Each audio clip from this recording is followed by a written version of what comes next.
Your search is over. You found Follow the Money with Mitch Moss and Pauly Howard on Sirius XM 204. Now listen up for Winformation. All right, Matt Youmans, Greg Peterson here. And let's just go ahead and kick to the graphic and the music for Shootin Hoops with Greg Peterson. Sweet Georgia Brown. If you want to see yesterday's episode, Bill 80 tweeted this out at Bill number 80. And this is very popular. I actually thought after yesterday's Shootin Hoops that we might just shut this down because there's no way we can top what happened yesterday. But we're going to go ahead and try. We have to try, Greg. Yesterday, let's recap for those who didn't hear it, what you learned about Greg Peterson on yesterday's Shootin Hoops segment. You were a high school football player, and you played what position? The offensive line. I was 215 pounds, zero muscle. And that was, tell me the name of your high school and the nickname again. The Hortonville High School, and they are the Polar Bears. Polar Bears.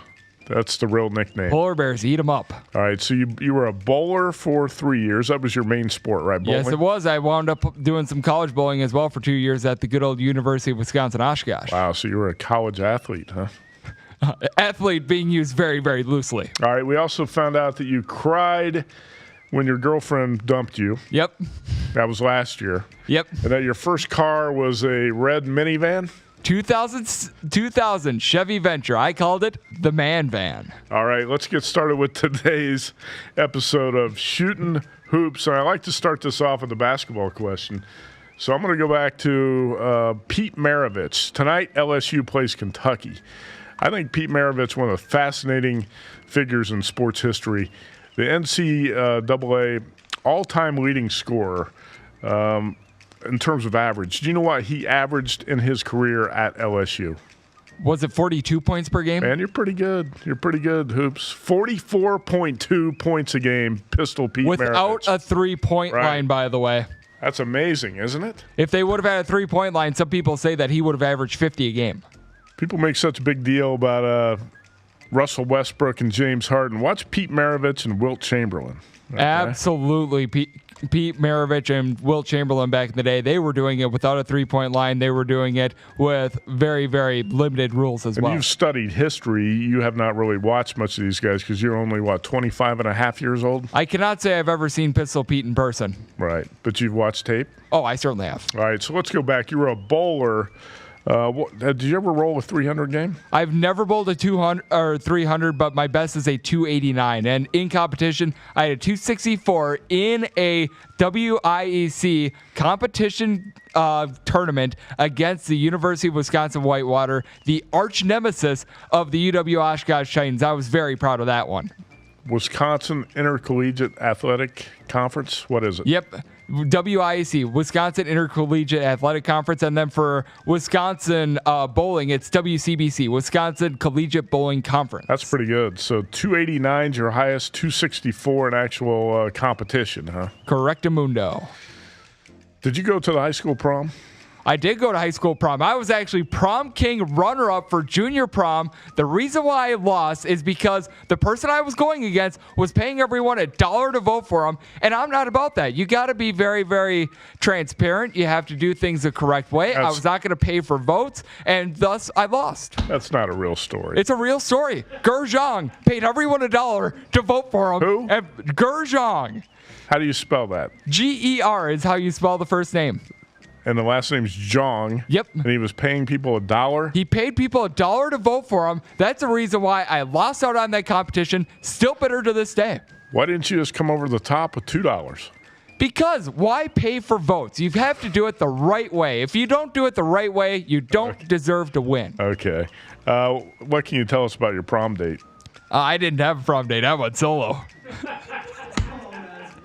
Are you serious? I'm dead serious.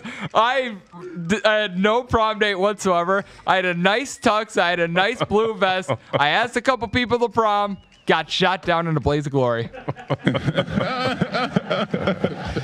You continue to amaze me. All right, so tell us about your current girlfriend. How did you meet her? We met on a dating website called Bumble. We wound up meeting up at a nice steak joint, and we've hit it off from there. She is a Florida International graduate, so we are staying in Conference USA on that one. So did she swipe you or you swiped her first? Who hit on who Bumble? It has to be the woman that interacts with the gentleman first. You both swipe right on each other mutually, but the woman actually interacts with the gentleman first, and I got very, very lucky, and I hope under my coverage here. She hit you up. So where'd you go on the first date? Echo and Rig, a very nice steak joint out here in Las Vegas. You paid? You picked up the bill? Oh, of course. You got to pick up the bill on the first date. You have to pick up the bill on every date. Dear guy. All right. So we had a question here from some listeners yesterday. They want to know, how'd you get into gambling? And tell us about the first bet you ever made. First bet I ever made was, interestingly enough, back when I was in college. It was UW Oshkosh playing against South Dakota State. Typically, you don't have a lineup in Vegas on D1 versus non-D1 teams. That was more or less an FCS game, but I found one offshore, and Wisconsin Oshkosh was catching 44.5 points against mighty South Dakota State. That was back when Zach Zenner was a running back. I just said, you know what? This is just a couple too many points. I'm just going to lay down $50 on UW Oshkosh. It was a minus 120 line, so it was 60 to win 50. They wound up losing by only 35 points. I was very amped about it, and I got hooked from there. What year was that? That would be 2014 approximately for the year, because I was class of 2015, so it was that year. Boy, you are young, aren't you? So you went to the prom back-to-back years with no date? No, there was only junior prom. There's no senior prom. Right. And I tried to make it to prom the next year. I just still couldn't get a date. Okay. All right. So you went 0 for 2 for prom dates, huh? Pretty much 0 for 3, too. I tried this my sophomore year. Obviously, that didn't pan out either. Well, how would you describe your perfect girl? Just someone that's willing to date me. All right, we'll just shut it down there. We'll come back tomorrow with Shootin' Hoops. Up next is Nick Bogdanovich, William Hill Sportsbooks. More of Follow the Money with Mitch Moss and Pauly Howard is on the way.